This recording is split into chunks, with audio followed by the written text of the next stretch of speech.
জানেন এক gazetted officer নদী পার হচ্ছে, তো নিজের গর্ভের কথাটা মাঝিকে শোনাচ্ছে। জানো মাঝি, আমি গেজেটেড অফিসার। মাঝি বলছে, হ্যাঁ আপনি শিক্ষিত মানুষ, তো তোমাকে কটা প্রশ্ন করবো, বলতে পারবে? বলে বলো। আচ্ছা বলো তো দিন রাত হয় কেন? তো মাঝি বলছে, স্যার আমি মূর্খ, মাঝি বলতে পারবো না। আচ্ছা বলো তো অমাবস্যা পূর্ণিমা হয় কেন? না স্যার আমি পড়াশোনা শিখিনি, স্কুলে যাইনি, বলতে পারবো না। আচ্ছা বলো তো জোয়ার ভাটা হয় কেন? না স্যার আমি জানি না। দেখ তুমি কিচ্ছু জানো না, চালাও নৌকা। যেই না নৌকা মাঝপথে এসেছে, ভীষণ কালো বৈশাখী ঝড়ে বৃষ্টি, নৌকা একেবারে ডুবে যায়, ডুবে যায়। অফিসার বলে, মাঝি নৌকা যে ডুবে যাচ্ছে। মাঝি বলে, স্যার আপনি এত কিছু শিখেছেন, সাঁতারটা শিখেছেন তো? বলে, ভাই ওইটা তো শিখিনি। তাহলে ডুবে মরো। আমরা সব শিখেছি, কিন্তু ভবপারাপারের সাঁতার হরি নাম আমরা শিখিনি, আমাদের তো ডুবে মরতেই হবে। তাই ভীম একা একা বনের ভিতর দিয়ে যাচ্ছে। যেতে যেতে বাঘ ধরে তুলে আছাড় মারে, সিংহ ধরে তুলে আছাড় মারে। এবার যেতে যেতে যেতে যেতে বলুন তো বাবা, মৃত্যু আমার কাছে আসে না, আমি মৃত্যুর কাছে যাই? বলো, মৃত্যু আমার কাছে আসে না, আমি মৃত্যুর কাছে যাই। আমি যদি সকালবেলা খালি পেটে সুল্লু খাই, তা মৃত্যু আমার কাছে আসবে না, আমি মৃত্যুর কাছে যাব না? আমি মৃত্যুর কাছে যাব না। তো ভীম যাচ্ছে, যেতে যেতে যেতে যেতে একটা গহ্বর গুহার ধারে এসে দাঁড়িয়েছে। যখন গুহার ধারে এসে দাঁড়িয়েছে, ওই গুহার ভিতর থেকে একটা অজগর সাপ এসে ভীমকে আষ্টে পিষ্টে জড়িয়ে ধরেছে। তত্ত্ব কি অহংকারী ব্যক্তি ইচ্ছাকৃত ছুটে বেড়ায়, অভিশাপ রূপ সাপ এসে তাকে মৃত্যুর পথে টেনে নিয়ে। হরি বল, হরি বল। যখন জড়িয়ে ধরেছে, ভীম কিছুতেই ছাড়াতে পারছে না। যুধিষ্ঠির দ্রৌপদীকে জিজ্ঞাসা করছে, দ্রৌপদী ভীম কোথায়? তাকে তো দেখছি না। দ্রৌপদী বলছে, সে তো একটু আগেই বনের ভিতরে গিয়েছে একা একা। যুধিষ্ঠির বুঝতে পেরেছে আমার ভাইয়ের মনে হয় কোনো বিপদ হয়েছে, তাই যুধিষ্ঠির বনের ভিতর দিয়ে যাচ্ছে। যেতে যেতে দেখছে এদিকে বাঘ মরা, ওদিকে সিংহ মরা, ওদিকে হাতি মরা। বুঝতে পেরেছে এই পথ দিয়ে আমার ভাই গিয়েছে। এবার গিয়ে দেখছে একটা অজগর সাপ ভীমকে আষ্টে পিষ্টে জড়িয়ে ধরেছে। ভীম কিছুতেই ছাড়াতে পারছে না। যখন ছাড়াতে পারছে না, তখন ভীম দু বাহু উত্তোলন করে ডাক দিয়েছে গোবিন্দকে, হে গোবিন্দ, হে বিপদ ভঞ্জন মধুসূদন, হে ভক্তের ভগবান, হে কৃষ্ণ করুণা সিন্ধু, দীনবন্ধু জগৎপতে, গোপেশ গোপিকা কান্ত, রাধা কান্ত নমস্তুতে। হে ভগবান তুমি এসো। যেই না ডেকেছে, ভক্তের আকুল আহ্বানে ভগবান এসে দাঁড়িয়েছে। যখন দাঁড়িয়েছে, সেই সাপ ভীমকে ছেড়ে দিয়ে গোবিন্দের চরণ আষ্টে পৃষ্ঠে গিয়ে জড়িয়ে ধরেছে।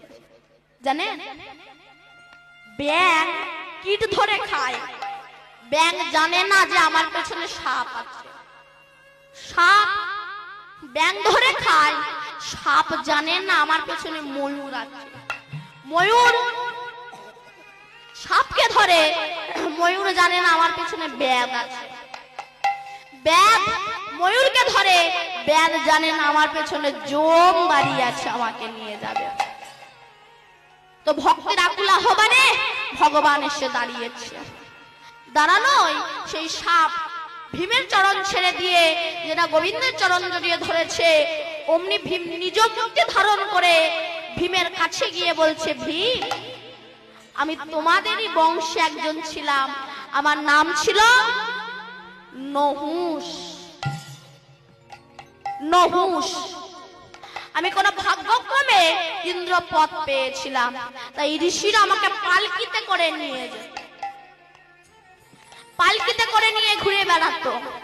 আমি অহংকারী হয়ে গিয়েছিলাম। দেখুন মা, অহংকারের শেষ পরিণতিটা কি হয় সেটাই বলছি। আমি অহংকারী হয়ে গিয়েছিলাম, তাই ঋষিদেরকে লাথি মেরেছিলাম, এই জোরে চল।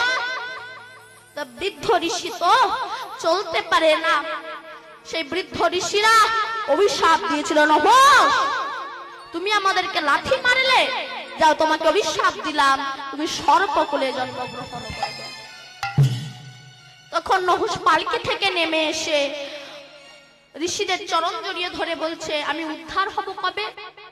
তখন ঋষিরা বলেছিল, তুমি সর্প হয়ে জন্মগ্রহণ করবে, আর যদি কোনো কৃষ্ণ ভক্তকে জড়িয়ে ধরতে পারো, আর সেই ভক্তের আকুল আহ্বানে যদি ভগবান এসে দাঁড়ায়, আর সেই ভগবানের চরণ যদি তুমি ধরতে পারো, তবে তুমি উদ্ধার হবে।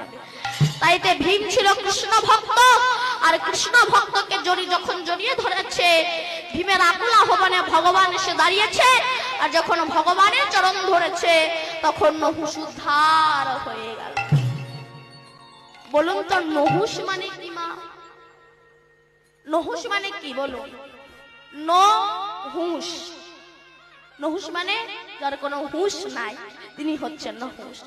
তাই তো গৌর হরি এসেছেন, তোমরা কেন মায়ার পাকে বাধা পড়ে আছো? কিন্তু এসো না, হরি নাম করো। গৌর হয়ে এসে নবদ্বীপ ধামে এসেছেন তো, তাই বলছেন, দেখো আমার গৌর এলো রে, এই সোনার নদিয়া, উলুধ্বনি। উলুধ্বনি কোথায়?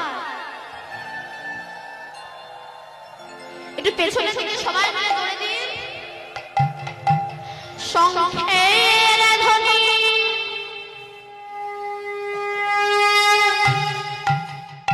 ওই শব্দ শোনা যায় আমাদের গৌরে রে, আমাদের গৌরে রে, সোনার নদিয়া, উলুধ্বনি হরি ধ্বনি শব্দ শোনা যায় আমাদের গৌরে রে, আমার গৌরে রে, সোনার নদিয়া, উলুধ্বনি হরি ধ্বনি শব্দ শোনা যায় গৌরে রে, আমার গৌরে রে, সোনার নদিয়া, উলুধ্বনি হরি ধ্বনি শব্দ শোনা যায় গৌরে রে, গৌরে রে, আমাদের নিতাই এলো রে, ওই না গৌর এলো রে, আমাদের নিতাই এলো রে, গৌরে রে, আমাদের নিতাই এলো রে, ওই না গৌর এলো রে, আমাদের নিতাই এলো রে, এলো রে, সোনার নদিয়া, উলুধ্বনি হরির ধ্বনি শব্দ শোনা যায় গৌরে